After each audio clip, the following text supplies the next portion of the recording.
Cette émission est une réalisation de TCBH, propulsée par Derry Télécom.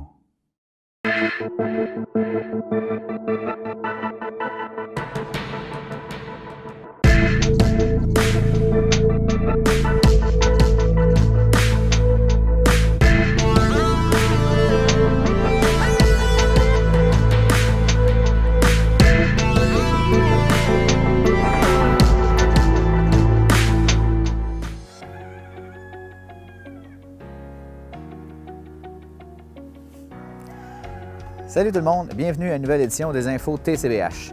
Pour ceux et celles qui ont écouté l'émission la semaine dernière, vous n'êtes pas trop dépaysés, bienvenue chez nous au Havre de la Faune. Je vous présente Mousseline, notre orignal orphelin. Donc cette semaine à l'émission, on retrouve la même formule habituelle, soit un point de presse virtuel, le mot du maire avec Jean-Pierre Rioux et une entrevue. On va d'ailleurs commencer avec cette entrevue. Je vous présente une entrevue que j'ai pu faire avec Bertin Denis, le préfet de la MRC Les Basques, Julie Ouellette, la coordonnatrice du Centre Alpha Les Basques, et Benoît Beaulieu, le directeur de l'Association de personnes handicapées L'Éveil des Basques, qui vont nous parler du chantier transport. En fait, si vous connaissez l'Alliance pour la solidarité et l'inclusion sociale, ce dossier-là vous dit assurément quelque chose. C'est pour créer un transport interurbain dans la MRC Les Basques. On va commencer tout d'abord avec ce reportage. Les intervenants présentés dans ce reportage ont été rencontrés individuellement. La distanciation entre eux a par conséquent été respectée. Ils ont été réunis par la magie du montage.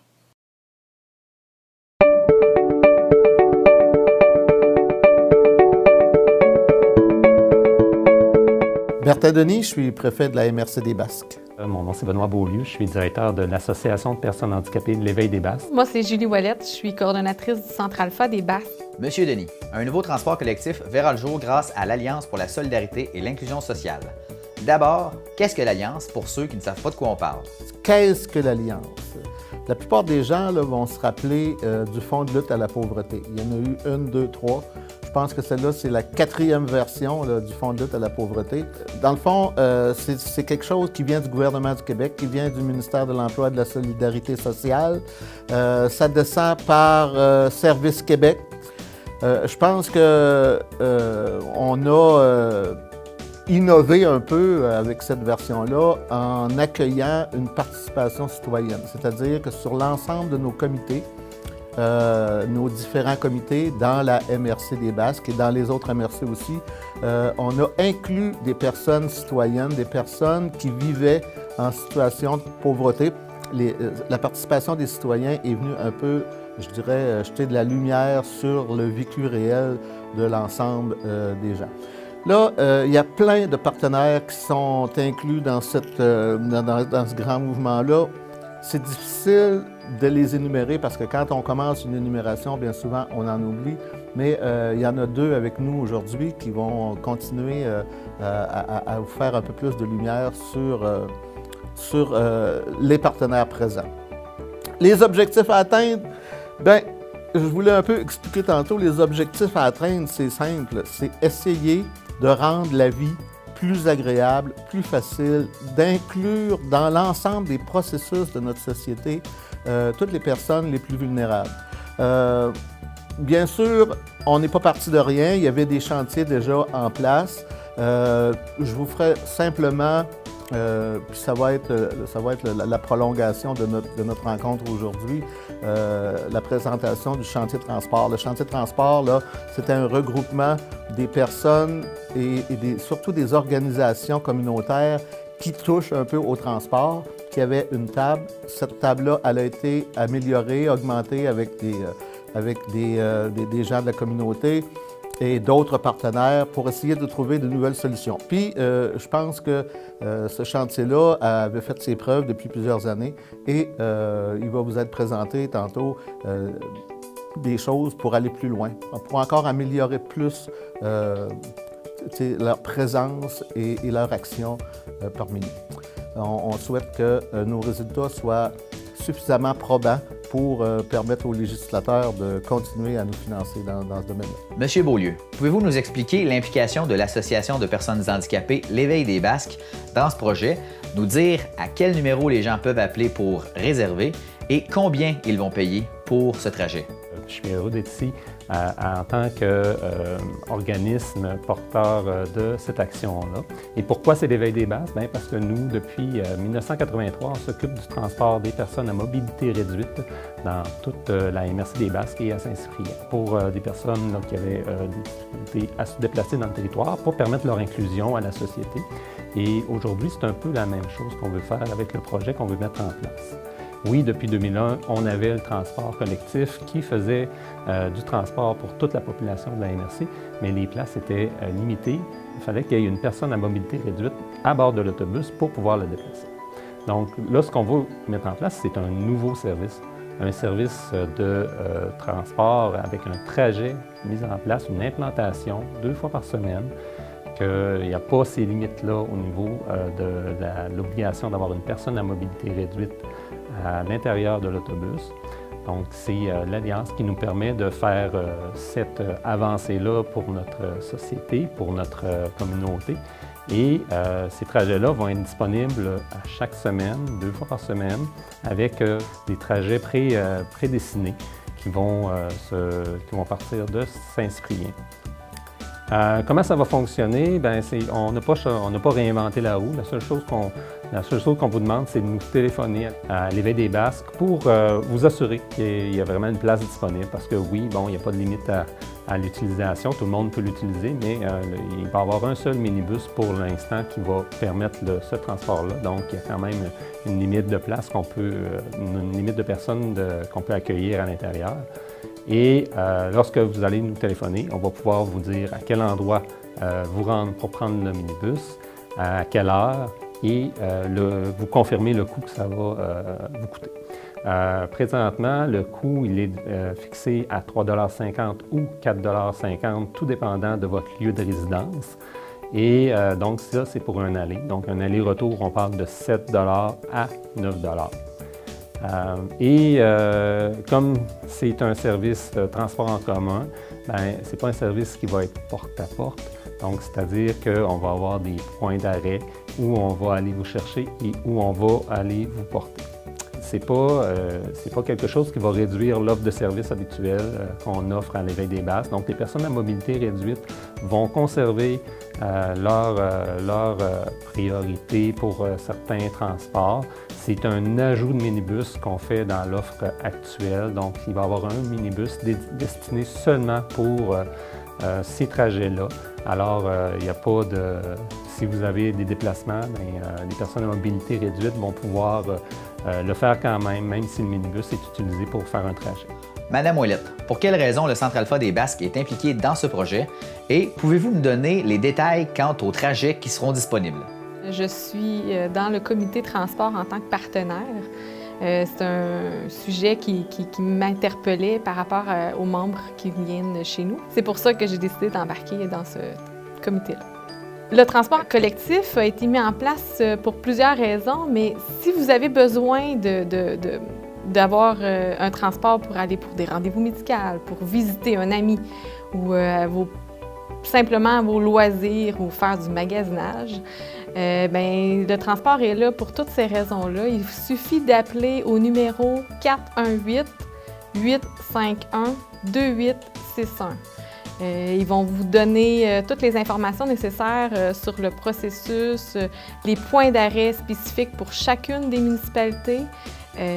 N'hésitez pas à les contacter. Comme Benoît parlait tout à l'heure, il y a 2 trajets définis pour le transport collectif. On a déterminé le mardi et le vendredi. Pour le mardi, il y aurait, le départ se fait toujours de Saint-Cyprien, c'est pas compliqué. On fait le trajet de Saint-Cyprien, Sainte-Rita, Saint-Médard, Saint-Guy, Sainte-Françoise, Saint-Mathieu, Saint-Simon et Trois-Pistoles. Le vendredi, il y aurait comme 2 possibilités, 2 départs dans la journée et les municipalités sont différentes. C'est le départ de Saint-Cyprien, après ça c'est Saint-Clément, Saint-Jean-de-Dieu, Saint-Éloi et Notre-Dame-des-Neiges et on termine toujours à Trois-Pistoles. Pourquoi je vous dis qu'il y a 2 possibilités de départ?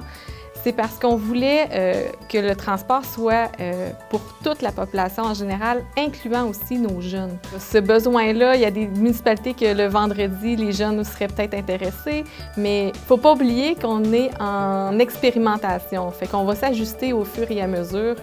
C'est sur un projet sur 3 ans. Donc, je vous invite à ne pas hésiter à utiliser le transport. Ce transport va partir, il va être disponible pour vous dans la semaine du 27 avril. On a très hâte de voir l'utiliser, de le voir se promener pour que ça devienne un réflexe pour vous d'utiliser le transport puis vous permettre de vous déplacer ou d'aller aux endroits que vous avez besoin.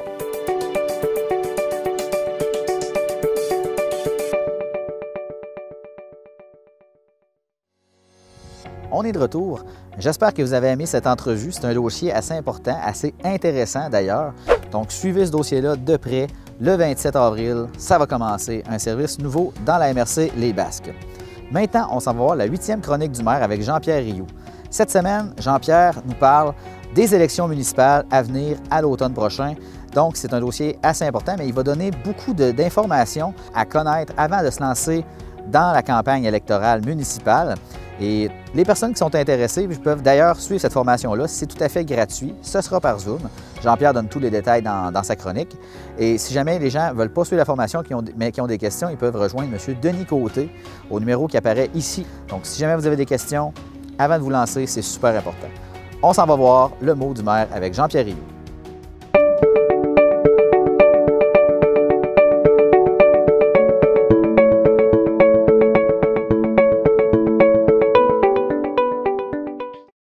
Alors bonjour à vous tous qui écoutez la télévision communautaire, Télébasque. On est à une autre émission de la chronique du maire. Alors, ça me fait plaisir de vous entretenir d'un sujet aujourd'hui qui va être d'actualité, qui a commencé d'être d'actualité, mais qui va l'être davantage durant les vacances d'été, mais surtout après les vacances, puis l'automne prochain, c'est-à-dire les campagnes municipales, électorales. Vous savez, notre démocratie nous donne la possibilité, comme citoyens, d'élire des candidats qui, on pense, devraient le mieux gérer nos taxes, notre paltin, si vous voulez. Puis au niveau provincial, fédéral, c'est pareil. Alors, c'est notre démocratie, quoique pas parfaite, c'est possiblement une des bonnes qui existent sur la planète. Il y a des pays qui sont pires que ça. Mais par contre, au niveau municipal, vous savez, moi, je vais terminer au mois de novembre, mais là, je ne me représente pas, mais j'aurais fait 20 ans comme maire, puis 20 ans comme conseiller.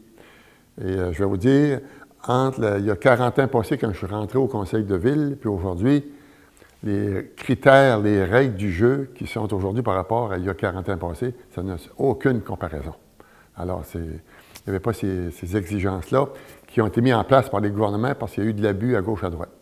Puis, vous savez, l'argent qu'on gère, l'argent du monde, qu'on appelle, l'argent du peuple, dont nous sommes, là, on ne peut pas se permettre de la prendre parce qu'on est en position de pouvoir, de décider qu'est-ce qu'on va faire avec, par les besoins qu'on identifie. On ne peut pas prendre l'argent de la main gauche, puis la donner à la main droite, puis garantir dans nos poches. Alors, c'est ce qui fait qu'il y a eu des abus et qu'il y a des règlements qui exigent des lois un peu plus sévères maintenant, en 2021. C'est bien qu'au-delà de ça, sachant que je ne me présente pas, beaucoup de personnes m'ont croisé, puis me posaient des questions assez pointues, puis je répondais aussi, mais à un moment donné, j'ai eu un doute. Je me suis dit, je vais aller m'informer, puis il faut t'en revenir. Puis de toutes les questions qui m'ont été posées, bon, non, il y en avait quelques-unes, mais j'en ai gardé au moins 5 qui revenaient. Et je me suis dit, je vais aller écrire à Mme Maryse Malenfant, qui, elle, est la directrice générale des affaires municipales dans tout l'Est du Québec. Mais son bureau est à Rimouski, mais dessert l'Est du Québec, au moins le Bas-Saint-Laurent. Alors, j'ai écrit un courriel. Je vais utiliser ma lettre parce que j'ai posé des questions très précises à Mme Malenfant. Et j'ai eu un retour, effectivement, d'un fonctionnaire des affaires municipales qui s'appelle M. Denis Côté. Et c'est un monsieur qui était... Je vous laisse son nom parce que c'est un personnage qui est public, qui travaille pour le public. Puis je vais vous donner son numéro de téléphone tout à l'heure aussi, où vous pouvez le rejoindre à son bureau à Rimouski. Parce que ce monsieur-là est capable de vous donner l'heure juste avec précision. Si vous avez des inquiétudes ou interrogations dans un intérêt à vous présenter comme conseiller ou maire, et si vous connaissez des gens dans votre village qui veulent se présenter, puis vous avez des doutes, vous dites, bon, t'as dit, lui ou elle, elle veut se présenter, mais je pense qu'il y a quelque chose, là, si elle a un commerce, si c'est dans un organisme non lucratif, qui a retiré de l'argent de la ville, puis elle veut se présenter de l'autre côté. Il y a des subtilités que M. Côté, des Affaires municipales, peut répondre. Je pense que vous êtes mieux, avant l'élection, d'aller consulter les Affaires municipales à Rimouski, ou encore M. Denis Côté, par téléphone, il va vous donner l'heure juste, ou encore vous allez voir apparaître dans le bas de l'écran une adresse courriel, une adresse courriel ou une adresse où vous devez contacter si vous êtes intéressé à suivre une formation qui va se donner virtuellement dans tout le territoire du Bas-Saint-Laurent. Puis celle qui va se donner à la MRC des Basques, ça va être le 21 avril, de 19h à 20h30, mais ça va être par Zoom, si vous voulez, avec votre ordinateur. Donc, vous êtes chez vous dans le salon, puis vous avez des interrogations, ça va être interactif, et puis vous allez pouvoir échanger avec ces gens-là du ministère. Donc, il faut vous inscrire avant de cette adresse-là, de façon à ce que vous puissiez vous réserver une place en ce soir du 21 avril, entre 19h et 20h30.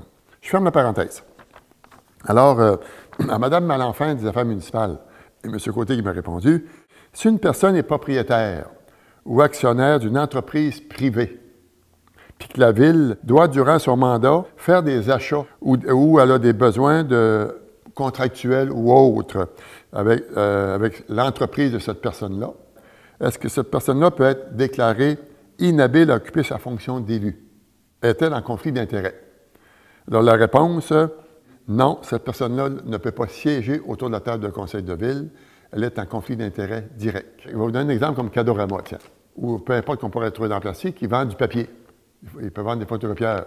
Alors, si le propriétaire de Cadorama décidait de devenir conseiller ou maire de la ville de Trois-Pistoles, puis que durant son mandat, même s'il se retire de la table pour prendre des décisions lorsqu'il est question d'acheter du papier, ou même si le personnel cadre ici a du papier chez lui sans que le membre du conseil soit mandaté à dire oui, va acheter du papier là, il est en conflit d'intérêts parce qu'il est propriétaire. L'argent qui vient de la ville, des décisions qu'il prend ici, à la fin du mois, il admet des comptes de dépenses qui sont là dans le mois, et puis c'est la main gauche qui donne la main droite. Ça fait qu'il n'a pas le droit, il sera en conflit d'intérêts. Si une personne travaille puis qu'elle est rémunérée par une entreprise privée, puis que cette entreprise privée-là a des contrats de la Ville, ou encore que la Ville achète des services puis des fournitures pour ses besoins durant son mandat, est-ce que cette personne qui est salariée à cette entreprise peut être déclarée inhabile à occuper sa fonction d'élu, puis est-elle en conflit d'intérêts? Alors, la réponse est non. Alors, je prends encore Cadorama, qui est une entreprise privée. Il y a un employé qui est là, qui travaille chez Cadorama, puis qui est membre du conseil de ville. Alors, quand Cadorama fait des achats, quand la ville fait des achats chez Cadorama, puis que les choses se règlent ensemble, la personne autour de la table qui est son employé à Cadorama, mais qui est aussi conseillère ou conseiller municipal, si elle se retire de la table pour les décisions, alors elle n'est pas en conflit d'intérêts. Mais il faut qu'elle dise aux membres de la table que je travaille pour ce patron-là. Alors donc, je suis son employé, donc moi, je m'abstiens de prendre une décision et je me retire de la table. Alors, prenez votre décision sans moi. Alors, voyez-vous, ça, c'est une nuance, là, mais qui est drôlement importante. Mais la personne n'est pas actionnaire à rien de l'entreprise, elle est juste employée. Si une personne est bénévole, ici à Trois-Pistoles ou dans vos territoires, les organismes à but non lucratif, il y en a comme ça. C'est ce qui fait le tissu de nos sociétés municipales dans notre territoire. Mais par contre, ces OBNL-là vivent souvent d'aides financières de l'appareil municipal pour les soutenir, pour créer de l'animation de l'activité dans leur milieu. Je vais donner l'exemple ici, les Chevaliers de Colomb, la Maison du Notaire, l'Abri Doré, le Club de l'Âge d'Or, comprenez-vous? Alors, ce sont des groupes qui font affaire avec les municipalités souvent pour avoir de l'aide financière. Si cette personne qui veut être autour d'une table de conseil municipal, qui est élue, puis qui est bénévole aussi, puis qui ne reçoit aucun revenu direct ou indirect, parce que c'est sur son conseil d'administration, puis l'organisme dont elle fait partie demande des aides financières à la municipalité où elle siège pour pouvoir avoir de l'aide financière pour opérer, est-ce que cette personne-là, qui siège bénévolement sur un CA d'un OBNL, est-ce qu'elle peut être déclarée inhabile à siéger comme élu municipal? Alors, la réponse, c'est non. C'est que la personne qui est bénévole autour d'un conseil d'administration, d'un organisme bénévole, si elle ne reçoit pas une scène de ses poches, de ce que la Ville donne à l'organisation, parce qu'il n'est pas employé rien. L'organisme va avoir des sous, va opérer, mais cette personne-là, il n'y touche pas directement, donc elle a le droit de siéger autour de la table du conseil municipal, puis de siéger au sein d'un OBNL aussi qui demande l'aide financière à la Ville. Par contre, cette personne-là autour de la table, quand une demande est faite autour de la table, il serait opportun qu'elle dise « Je suis président, vice-président ou bénévole autour de cette organisation-là. Je suis au courant de la demande qui est faite ici. Maintenant, le sachant, je ne vais pas vous influencer, je me retire de la table et prenez votre décision autour de la table. » Alors ça, c'est permis de faire ça, mais il y a des façons de faire. Mais encore là, cette personne-là a le droit de siéger. Alors, un autre élément qui est important, si vous êtes salarié, vous êtes à contrat, ou vous recevez une rétribution pour le travail que vous faites, que vous soyez directeur, directrice générale d'un OBNL ou une personne qui gravite autour de l'OBNL puis qui reçoit de l'argent directement sous forme de contrat ou de salaire et que vous siégez autour de la table d'un conseil de ville, à ce moment-là, vous avez un problème au niveau de l'éthique puis au niveau de... vous êtes inhabile à pouvoir, si quelqu'un dépose une plainte, alors il y aurait le mamage descendrait, l'éthique, la déontologie, verrait faire une enquête, et si c'est le cas, vous seriez exclu carrément du conseil, vous perdriez votre poste de maire ou de conseiller. Puis en plus, vous auriez une amende de sortir à ça, puis une interdiction de siéger pendant un nombre d'années au sein d'une table qui gère des deniers publics. Alors non, inhabile autour d'une table si vous recevez des sommes d'argent directement sous forme de contrat ou sous forme de rétribution salariale, au BNL, tu peux demander des choses à la Ville et des aides financières, mais comme individu, tu n'as pas le droit de siéger. Il faut tout avoir dans la tête, main gauche, main droite. Ça rentre là, puis ça rentre dans tes poches. Et c'est ça qu'il faut éviter. Si une personne a un conjoint ou une conjointe, puis le conseil de Ville accorde des mandats ou contrats à leurs conjoints, conjointes, et qu'ils y retirent une somme, et qu'ils retirent une subvention, une rétribution monétaire. Est-ce que cette personne dont le conjointe qui reçoit des subventions et ou rétribution de la part du conseil, est-ce qu'elle est en conflit d'intérêt ou est-ce qu'elle peut continuer à siéger? Alors oui, elle est en conflit d'intérêt. Exemple, moi, si je suis autour de la table du conseil, ma conjointe, personnellement, fait une demande d'aide financière à la Ville, pour des raisons XYZ, d'un contrat, mettons, si elle n'est pas ma designer, puis elle décide de faire un redessinage de la décoration de la Ville, puis c'est elle qui a le contrat, puis moi, je suis à la table du conseil ici, alors je suis en conflit d'intérêt direct et c'est pas recommandé de rester autour d'une table. C'est mieux de sortir, mais tu peux même pas sortir de la table quand ils prennent la décision, s'ils vont la prendre ou non. C'est que tu n'as pas le droit d'avoir une conjointe qui va avoir des rémunérations directes dans ses poches, alors que toi, tu es élu autour de la table du conseil.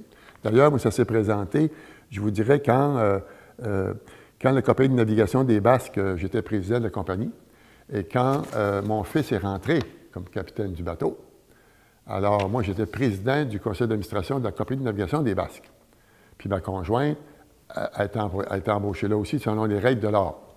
Alors, aussitôt que ces personnes-là étaient actives au sein de la compagnie de navigation, moi, j'ai écrit une lettre de démission immédiatement au conseil d'administration expliquant que, là, on parle il y a 5-6 ans passés, 6-7 ans, que je ne peux plus siéger autour de votre table là, parce que je suis en conflit d'intérêt. Donc déjà, cette règle-là existait. Il y a d'autres règles aussi, puis il y a d'autres situations là, que vous pouvez vivre chez vous et de le voir, mais comme je vous dis, la meilleure façon de pouvoir avoir une réponse claire, même de ce que je viens de vous dire là, des fois, je peux avoir des nuances qui peuvent être à côté de la coche de ce que je viens de vous dire, mais pas beaucoup.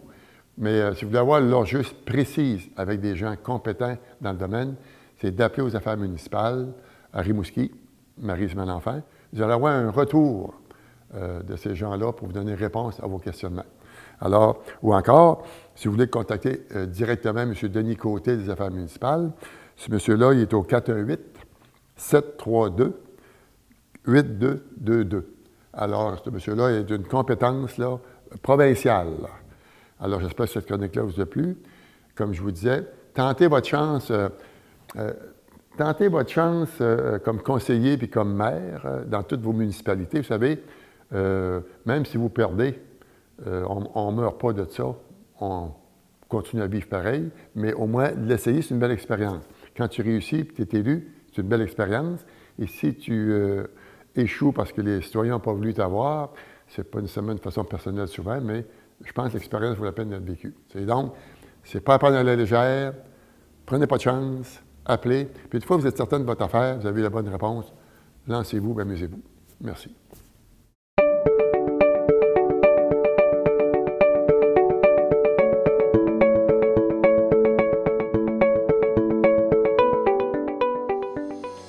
On s'en va maintenant prendre une pause publicitaire et au retour, vous aurez droit au point de presse virtuel du défi vélo plein air. Vous entendrez Marie-André Rioux, la conseillère aux communications à l'Association du cancer de l'Est du Québec, Gilles Duchesne, le coordonnateur du défi vélo plein air, Charles Collin, le président d'honneur de Ton défi vélo plein air, et Daniel Beneteau, le président de l'Association du cancer de l'Est du Québec. À tantôt tout le monde. La vaccination contre la COVID-19 est en cours pour les groupes prioritaires. Suivez la séquence de vaccination prévue dans votre région et prenez votre rendez-vous en ligne en vous rendant sur québec.ca/vaccin COVID. Après avoir reçu le vaccin, vous devez continuer de bien vous protéger en respectant les consignes sanitaires de base. C'est important. Le vaccin, un moyen sûr de nous protéger. Ça vient de qui, tous ces messages-là? Hein? Tu veux pas me le dire, hein? Tu me caches quelque chose? Mais voyons, de quoi tu parles? Hey! Prends-moi pas pour un épais. Je le sais que Tu parles dans mon dos à tes amis. Tu me fais passer pour un méchant. Mais c'est toi qui cherches l'attention. Chérie. Hey! Là, tu vas m'arrêter ça tout de suite. Là. Tu vas me le dire, c'est à qui tu parles, OK? Les gars, la violence faite aux femmes, ça s'arrête là. J'ai l'air de quoi? Je suis ton chum, c'est moi qui devrais être ton confident.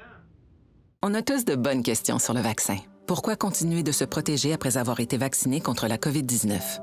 Même quand un vaccin est déclaré très efficace, il ne nous protège pas à 100 %. Plusieurs mois vont être nécessaires pour protéger une part suffisamment importante de la population. Pour ces raisons-là, la distanciation physique de 2 mètres, le port du masque et le lavage fréquent des mains sont des habitudes à conserver. Le vaccin, un moyen sûr de nous protéger.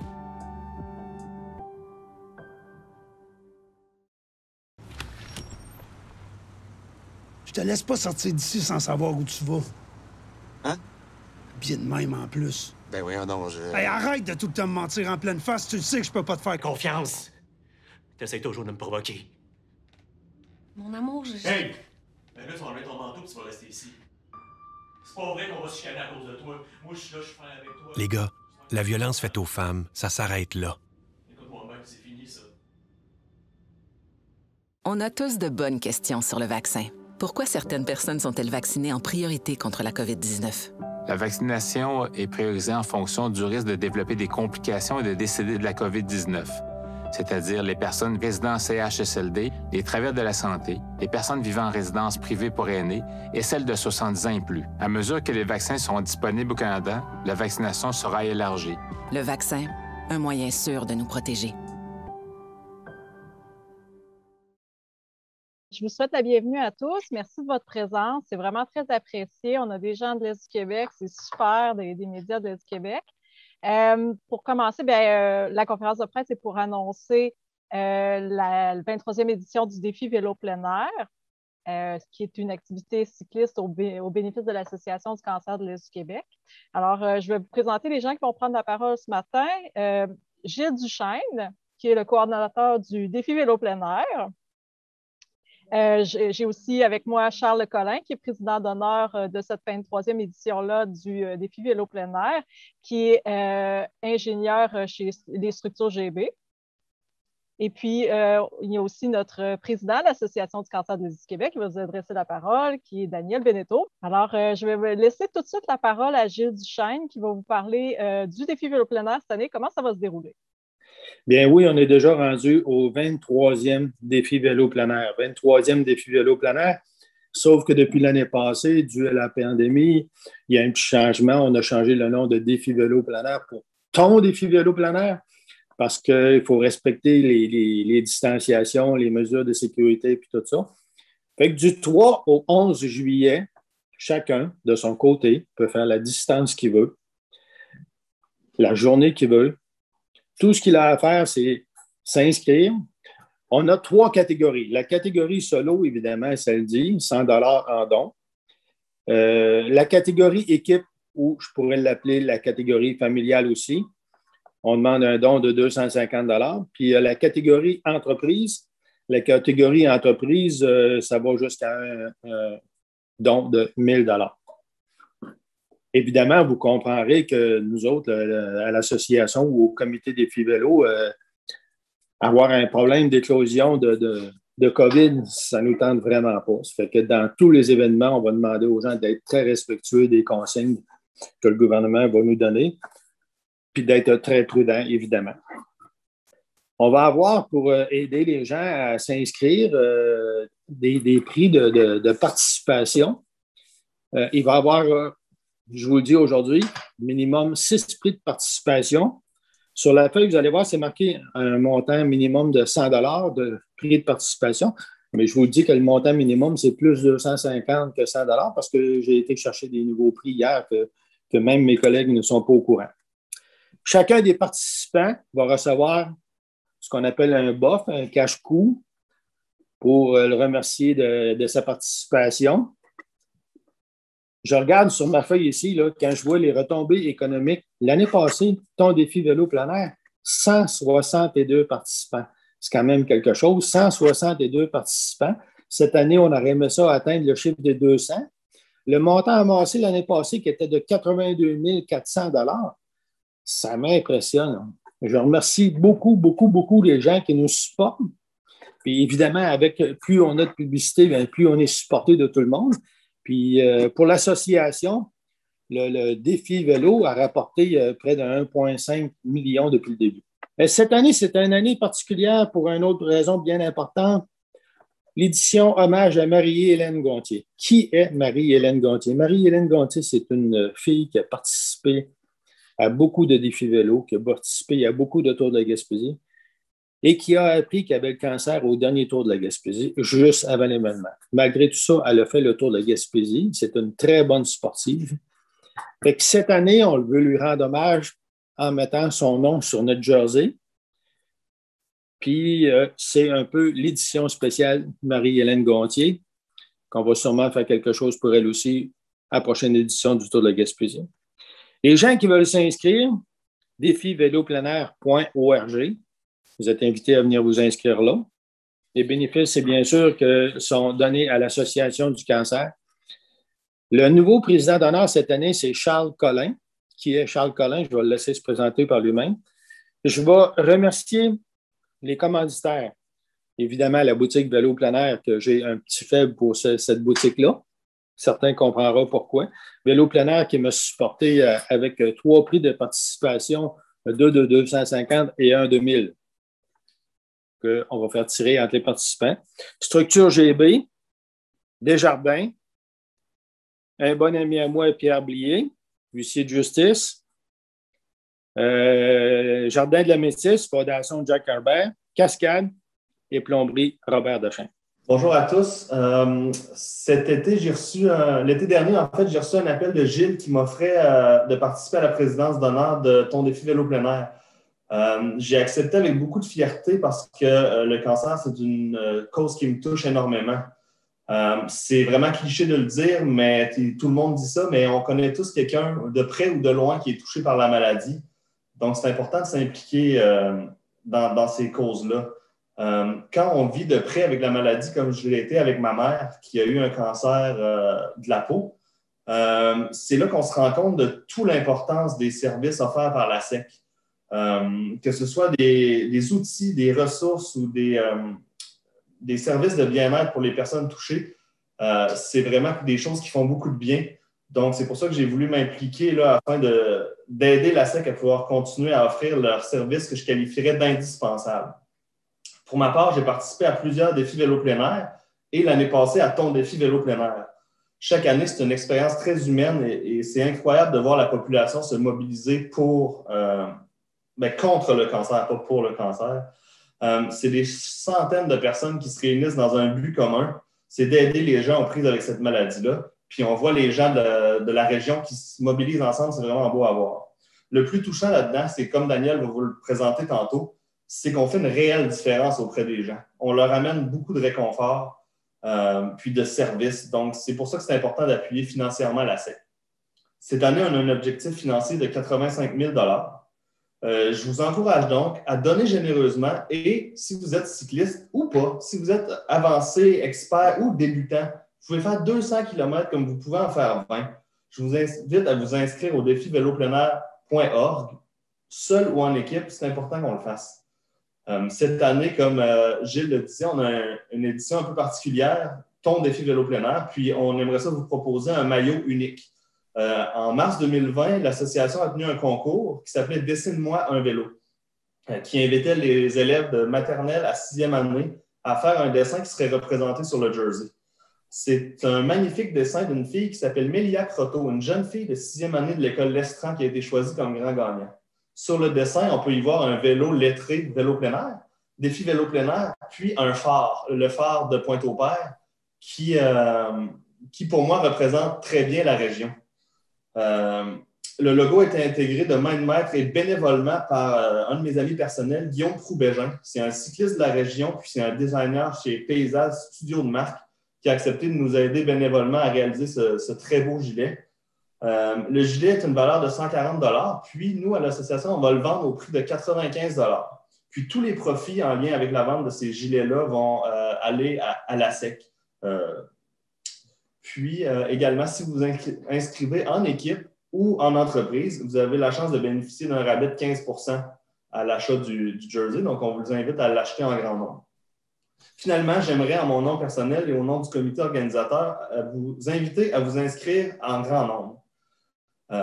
On vous invite également à appuyer financièrement l'événement. Vous pouvez vous rendre au www.défivélopleinaire.org dans la section « Je fais un don » pour encourager soit un participant, soit une équipe, soit une entreprise, ou bien le défi en tant que tel. Si vous ne connaissez personne, ce n'est pas grave, on prend les dons quand même. C'est pour aider les gens atteints du cancer dans notre région. Donc, chaque dollar compte.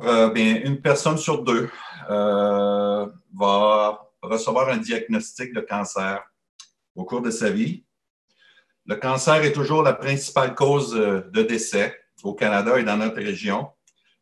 En 2021, plus de 3000 personnes dans l'est du Québec, Bas-Saint-Laurent, Gaspésie, Côte-Nord, les îles de la Madeleine, plus de 3000 personnes vont recevoir un diagnostic de cancer. Alors, c'est 3000 familles dont la vie va être bouleversée pendant cette maladie-là qui, au fond, ne finit jamais.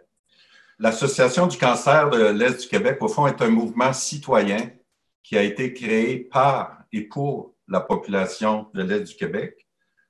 Notre mission, c'est de soutenir, aider, accompagner les personnes qui ont le cancer et leurs familles à toutes les étapes de la maladie, lors du diagnostic, lors du traitement, lorsqu'elles sont en rémission et malheureusement lorsqu'elles font le passage en fin de vie. Alors, cette mission-là, ça se traduit comment? Par plusieurs services. Dans tout l'Est du Québec, on a plus de 2000 bénévoles qui nous aident finalement à accompagner les personnes et les familles. Alors, vous connaissez l'hôtellerie Omer Brazo à Rimouski, 75 lits, qui accueille des personnes qui viennent pour des traitements d'une durée parfois de 30 jours, des personnes qui viennent de tout l'Est du Québec pour de la chimio, de la radiothérapie. Souvent, il nous manque de lits. Notre tarif est 27 $ par nuitée.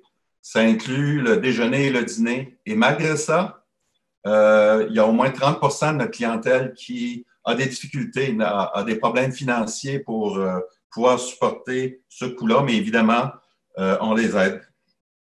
On ne refuse pas personne. Notre support se traduit aussi par des massages qu'on offre dans les 15 hôpitaux, 15 endroits dans l'Est du Québec où on offre des traitements de chimiothérapie. Alors, on offre des massages pendant le traitement qui apportent beaucoup de réconfort. Ça se traduit aussi par des trousses réconfort qu'on donne à chaque personne qui débute sa chimiothérapie. Qu'est-ce qu'il y a dans la trousse? Il y a une couverte pour garder la personne au chaud pendant son traitement. Il y a une bouteille d'eau pour l'aider à se désaltérer. Et il y a plusieurs choses pour l'occuper. Puis il y a aussi une carte de bons souhaits par un enfant du voisinage. Alors, ce sont quelques services que je donne en exemple comme support qu'on offre aux personnes atteintes de cancer. Alors, c'est 1,5 million par année qu'on doit aller chercher dans tout l'Est du Québec pour être en mesure de réaliser notre mission. Et heureusement, on a un soutien vraiment indéfectible de toute la communauté de l'Est du Québec. Puis, c'est un défi d'autant plus grand en contexte de pandémie, ce qui nous donne beaucoup de force et d'espoir à poursuivre notre mission. Bien, aujourd'hui est un bel exemple avec cette activité-là, ton défi vélo plein air. Puis, les personnes qui participent, entre autres, à notre conférence, Gilles Duchesne est le dynamo de nos activités vélo depuis plus de 20 ans. Charles, un jeune professionnel, accepte la présidence d'honneur. Toute la famille de Charles et s'investit énormément à chacun de nos événements à vélo. Pierre Blier, qui a fait toutes les éditions, je pense, de nos défis vélo. Alors, ce sont des personnes comme elle qui nous permettent de poursuivre notre mission et de garder espoir. Alors, un immense merci à vous, au comité organisateur qui travaille d'arrache-pied depuis plusieurs mois, à M. Jack Herbert, qui est un homme de cœur, de grand cœur, un mécène qui fait une contribution financière exceptionnelle, à tous nos partenaires, puis un merci spécial à vous, nos médias. Vous êtes notre voix envers toute la population de l'Est du Québec pour faire connaître nos services, faire connaître nos activités de financement, puis encourager, inciter la population à participer à nos activités. Alors, un immense merci, puis bon succès pour cet événement.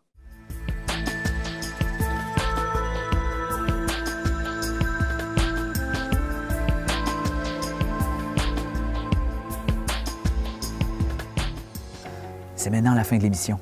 J'espère que vous avez apprécié les reportages qu'on vous a présentés cette semaine. Ce que vous voyez derrière moi, c'est les ratons laveurs en réhabilitation.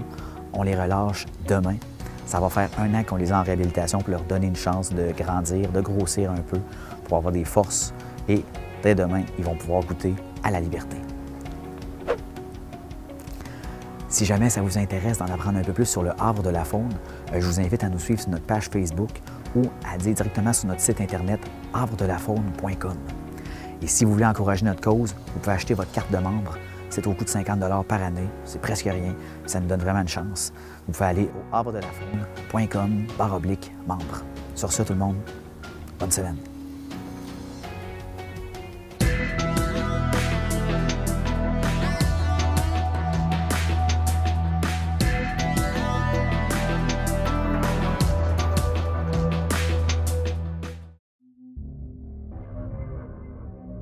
Cette émission est une réalisation de TCBH, propulsée par Derry Télécom.